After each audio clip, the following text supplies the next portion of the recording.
Good evening, everyone. You've become someone's necessity, not their option, and they're about to demonstrate that with a grip that doesn't loosen. This changes the power dynamic permanently. Listen carefully.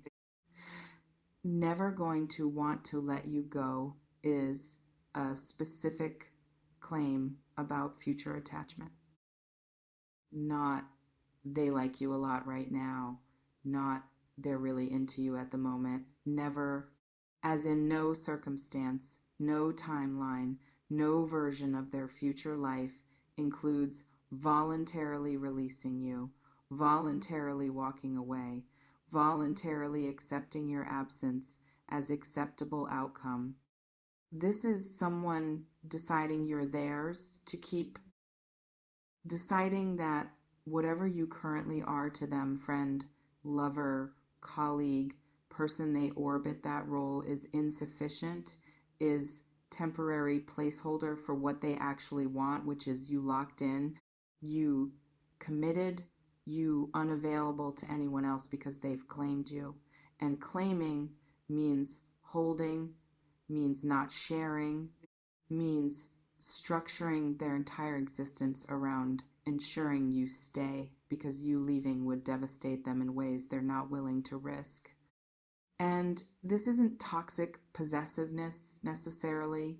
Could be, could be unhealthy attachment that needs boundaries, but could also be healthy recognition that you're rare, that what you provide is irreplaceable, that people like you don't appear twice in one lifetime. So when you find one, you hold on, you make them priority, you organize your life around keeping them because losing them would be stupid, would be negligent, would be failing to value properly what universe gave you access to.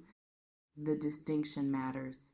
The difference between I'll never let you go as threat versus I'll never let you go as promise.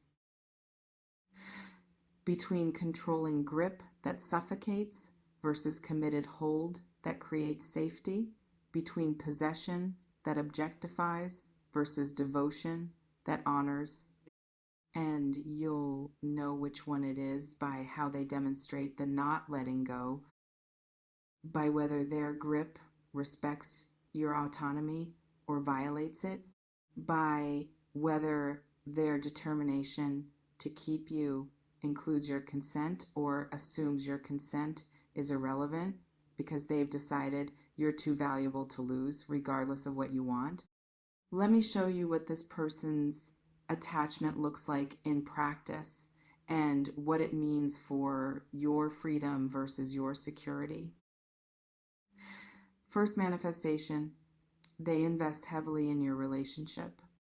Time, energy, resources, emotional labor, they pour everything into making sure you're happy, you're satisfied, you're getting from them what you need. So you never have reason to look elsewhere, never have motivation to leave, never experience them as inadequate in ways that would make someone else seem better. This investment isn't manipulation if it's genuine. If they're giving because giving feels good, because seeing you happy makes them happy, because your well-being is their well-being in ways that healthy interdependence creates. But it becomes manipulation if they're giving strategically, if every gift comes with invisible string, if their generosity creates debt, you're expected to repay through staying even when staying stops serving you. Watch the motivation. Are they loving you or are they buying you? Are they meeting your needs because they care, or are they meeting your needs to create dependency that prevents you from leaving? Healthy investment feels like generosity. Unhealthy investment feels like contract. You didn't sign, but are somehow bound by. Second manifestation, they eliminate competition.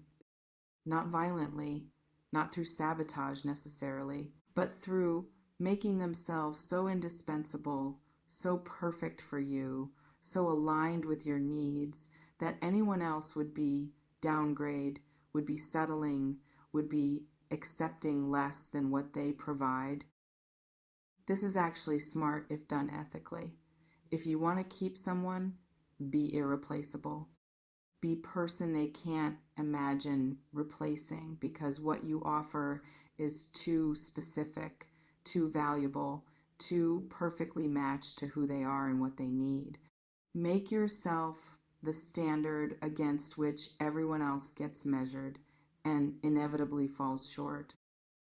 But it crosses into unhealthy when they actively undermine your other relationships, when they isolate you, when they make you feel guilty for having friends, for maintaining family connections, for having life that doesn't completely revolve around them. When competition elimination becomes about controlling your access to other people rather than about being best option among available options. Third manifestation, they plan future that includes you non-negotiably. They're not wondering if you'll be there. They're assuming you'll be there. Their 5-year plan, their career decisions, their geographic choices, their major life moves all account for you as constant, as given, as fundamental factor that shapes every other decision. This is beautiful if you're on the same page, if you want to be in their future. If their assumptions about your presence match your intentions about staying, it means they're serious. It means they're committed. It means you matter enough to shape their trajectory, to influence their choices, to be considered in every decision that affects their life. But it's problematic if they're planning your future without consulting you. If they're making decisions that assume your compliance without checking whether you actually want what they're planning, if they're never letting you go, means they've decided your future regardless of what you decide about your future. This reflection invites you to consider, does someone planning future that includes you feel romantic or feel presumptuous?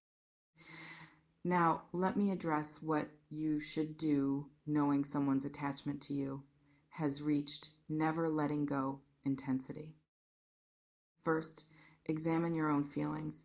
Do you want to be kept? Do you want someone whose devotion is this strong, whose commitment is this absolute, whose determination to maintain connection with you is unwavering? Some people do. Some people want exactly this level of devotion. Want partner who's all in, who's not ambivalent, who's decided completely that you're the one and acts accordingly. Want security of knowing they're not going anywhere, not keeping options open, not maintaining escape routes in case something better appears. Other people don't. Find this intensity claustrophobic, need more space, more independence, more sense that they're choosing to stay rather than being held in place by someone else's determination to keep them. Need relationship where leaving remains possible even if leaving isn't desired, where the bond is chosen continuously rather than assumed permanent, regardless of whether it still serves both people. Neither preference is wrong, but your preference needs to match their approach or you'll be miserable. If you need space and they need absolute security, that's incompatibility. If you want devotion and they're offering it, that's alignment. Know yourself before their attachment intensifies further. Know whether this is what you want or whether you need to establish boundaries that protect your autonomy before their grip tightens to point where extracting yourself becomes complicated. Second, establish boundaries. Now, if boundaries are needed, don't wait until you feel suffocated. Don't wait until their attachment has built so much momentum that setting limits feels like betrayal. Set them early. Set them clearly. Set them while relationship is still negotiable rather than after they've decided terms unilaterally. I care about you and I need to maintain friendships outside our relationship. I'm committed to exploring this, and I need us to make decisions together, not have you plan my future without consulting me. I appreciate your devotion, and I need you to respect when I need space. Clear, direct, preemptive. Uh, Establishing that you being kept doesn't mean you being controlled, that their never wanting to let you go doesn't override your autonomy, your choices, your right to determine your own life, even while being in relationship with them. Third, watch for red flags that indicate unhealthy attachment rather than healthy devotion. Red flags. They guilt you when you spend time with others. They monitor your activities, your communications, your whereabouts in ways that feel invasive. They make threats about what happens if you leave. They isolate you from support systems. They make you feel owned rather than cherished. Healthy devotion respects you. Unhealthy attachment controls you. If you're seeing red flags, if their never letting go is starting to feel like trap rather than like commitment, address it immediately. Don't minimize, don't excuse, don't accept controlling behavior because you're flattered by intensity of their feelings. Someone can love you deeply and still treat you poorly. Someone can be attached to you completely and still violate your boundaries. Never letting go is only beautiful when the person being held wants to be held and has freedom to leave if holding ever becomes cage. Fourth, reciprocate if reciprocation is authentic. If you feel what they feel, if you want to keep them as much as they want to keep you, if mutual never letting go is relationship you're trying to build, show them. Don't make them be the only one demonstrating devotion. Don't take their attachment for granted while keeping your options open. Match their energy if you're serious. Match their commitment. Match their investment. Make them feel kept to. Make them feel chosen.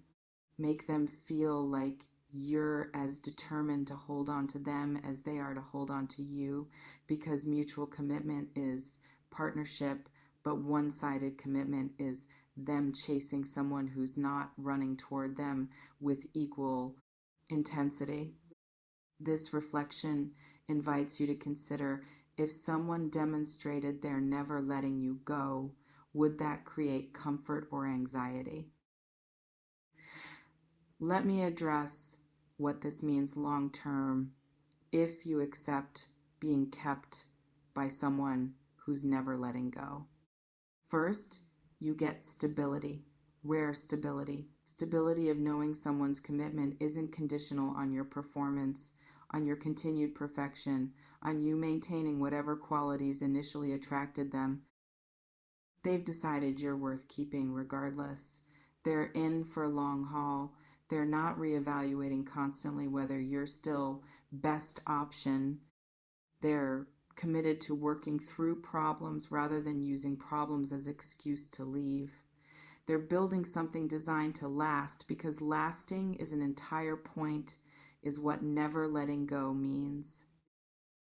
This stability lets you relax, lets you be imperfect, lets you have bad days, difficult periods, moments where you're not at your best, because you're not constantly auditioning for a role of their partner. You have the role permanently.